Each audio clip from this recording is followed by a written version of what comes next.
so excited, everybody, to welcome the wonderful co-creators of Own It, Building Black Wealth, based out of Wisconsin, and hopefully, maybe even y'all have some satellite locations, some franchise. I'm making up names, franchise locations. We'll see. But ladies, I welcome you all to introduce yourselves and tell me more about what Own It is and how you got started. I'll kick it off. I am Sarah Alvarado. I own the Alvarado Real Estate Group, which is a small brokerage in Madison, Wisconsin. And last year, maybe a year and a half ago, we started doing some deep dives on how we can create more of a racial justice-based brokerage, which really created the inspiration of exploring what's working and what's not working and getting real honest about what's not working. So Own It came out of that exploration, and we really see down payment assistance programs as actually creating barriers for Black folks to actually get into housing because they make it complicated. They only then can use certain loans. Like it's not ideal. And so in seeing where these policies and structures are in place, we're like, we're just going to create our own. So that's pretty much a little nutshell of working with an organization like One City Schools, and I'm going to let Marilyn talk about One City Schools, to be able to create this pilot program, which offers an education-based program for families at One City Schools, that once they go through that education program, then they can qualify to apply for $15,000. And it's a grant, they get it, they don't have to pay it back. And there are not all of those restrictions like income limits or where they can or can't buy or extra inspections, which as realtors, we see as really problematic in the market. So we're really excited about it. And we can talk more about the details later, but that's my intro. Thanks, Sarah. So to your point, let's pass it to Marilyn, and then yes, we want to hear from Tiffany as well. Yes, and Marilyn Ruffin, VP of Family and Community Initiatives here at One City Schools, Madison, Wisconsin. We're a charter school, and we operate two schools into one. So we operate a preschool for ages 2-3 years old, and then our charter school starts at 4K, 5K, and going up. And so when Sarah came to me through a mutual friend, I was like, "You're gonna do what? Really?" I mean, it's just amazing that the possibilities of what this program can do for us. And in my role, we are a 2-generational school, meaning when we enroll the student, we enroll the whole family. And since we enroll the whole family, no one gets left behind in this city, because we use that model of it takes a village. And it takes a village to even look at home ownership or look at what we can do to have our families experience what Madison, Wisconsin is supposed to be for all of us, but it's not, and it's not. And so having this opportunity, when I reached out to our families and surveyed them to ask basic questions, are you currently a homeowner? And are you interested in being a homeowner? And just looking at the results of that survey, the majority of them are not homeowners. And the majority of them want to, but don't know how to. And so with this component of having the educational part of it is so huge. And we haven't even got to talking about the down payment or the $15,000, which is really the cherry on the top. But just to get to that point, or just to have that dream to say, what, I can potentially become a homeowner with our 2-generational approach, what that would mean for our families and our students. Because if you feel that you are in a position of having roof over your head, not just in rental property in the sense of giving rent away, but to actually be part of the American dream of having home ownership, what that will do to be planted in the community. And if the parents feel secure, then the children will feel secure, and it would be just one less thing to be concerned about, so that the education of our children thrive. Marilyn, that is so powerful. You said so much in that, because you know that our community, right? Our community children is predicated on where you live. Right. That's right. The ability of where you live. So thank you for sharing that. Tiffany, talk to us, affordable housing advocate. I love that. Tell us more. Tell us who you are and what you do. My name is Tiffany Malone, and I am a real estate consultant at the Alvarado Group. Sarah co-owns the Alvarado Group with her husband, Carlos Alvarado. So I'm one of the agents over there. I'm also an advocate on a couple of affordable housing committees here in Madison, Wisconsin, advocating for basically affordable housing and home ownership.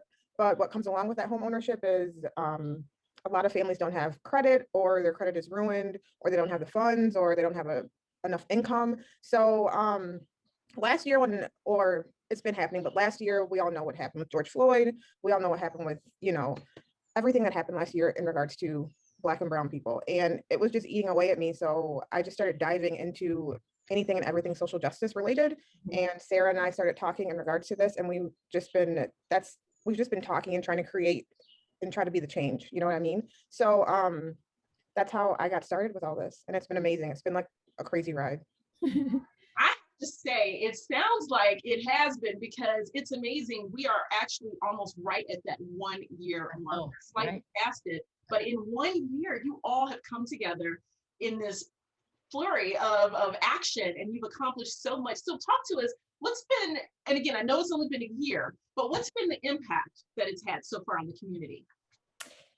So I can explain that, like, even to create the logistics of working with a 501c3 as the fiscal sponsor, and then trying to work with the banks who will figure out the way that the money can be accessed by the families, it's been really complicated. So we're at the stage right now where the education program is about to start up for the families. Their first meeting is on June 17th. So they're going to kick off the education program through like midsummer, fall, and then the funds will be available in the beginning of 2022.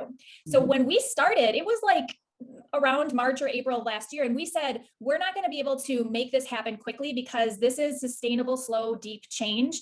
And we weren't about to just try and raise money, especially because with the Fair Housing Act, you can't fund based on race. So like, that's one of the big issues with the down payment assistance programs, is that they have to be made available for everyone, which is why the partnership with One City has been critical, because 85% of their families are families of color, which means that we can say anyone at One City, any family enrolled at One City and staff can be part of this program, which really serves our target market. We are unapologetic about building Black wealth.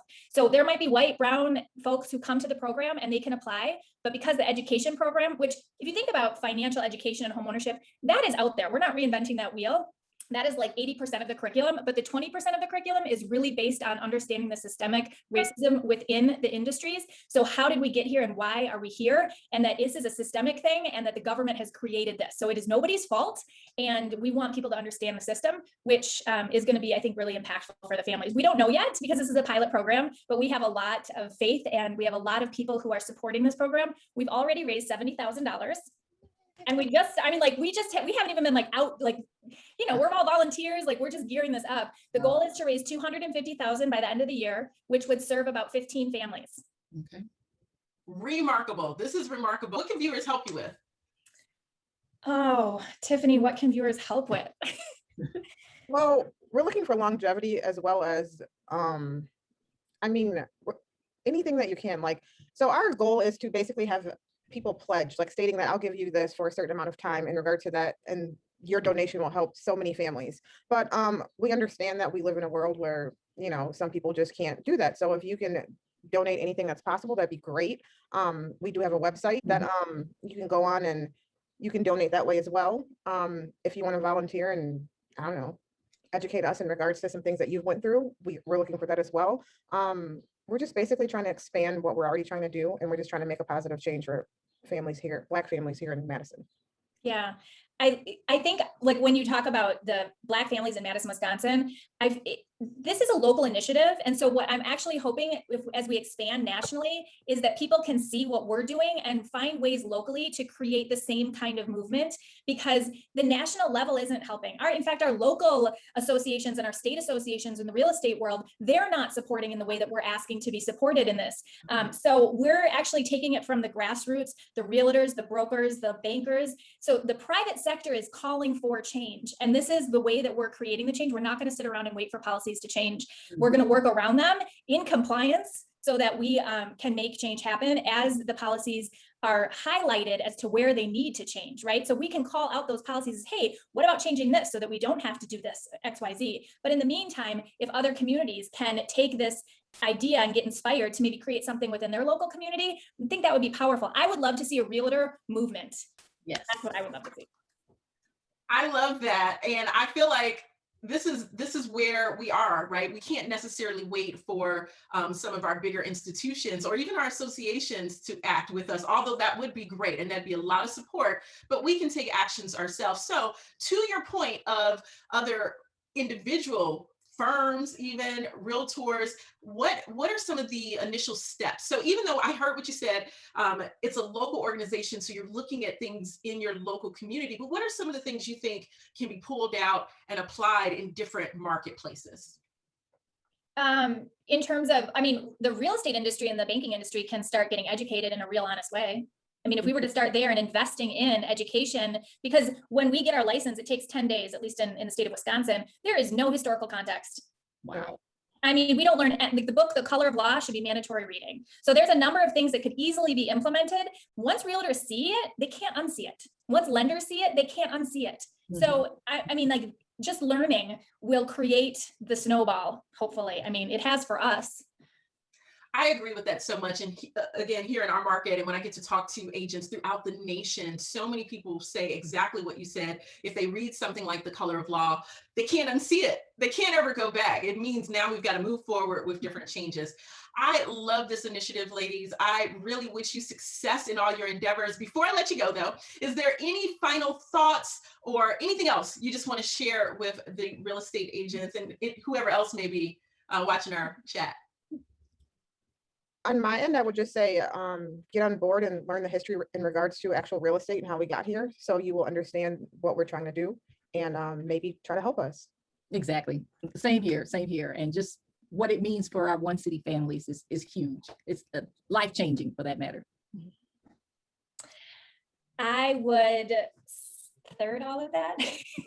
I mean, really, we're looking to be in communication collaboratively within a collective. Like, this is mutual aid, not charitable work. So like, how are we partnering with those who are most impacted in a way that is sustainable and real and can create that kind of impact? Because white people don't have a clue. I'm white. And I mean, we can understand it, but we can't ever really understand it. And I think it's important to know where our lane is and really, and just to be able to have those hard conversations, because it's not easy. It's really uncomfortable.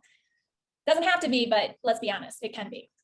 But it's needed. It's uncomfortable, but needed. Yeah. Needed. Yes, needed. Long overdue. Long overdue. Yeah, and you all mentioned, I mean, that discomfort and the uncomfortableness is something that over the past year, we as a nation, it seems like we've been pushing through it more, at least some of us, not everybody, but some of us. So hopefully this momentum will continue. Again, I salute you all for your work, for your thoughtfulness behind this, and thank you for sharing. So until next time. Thank you. Thank you for having us. Thank you so much.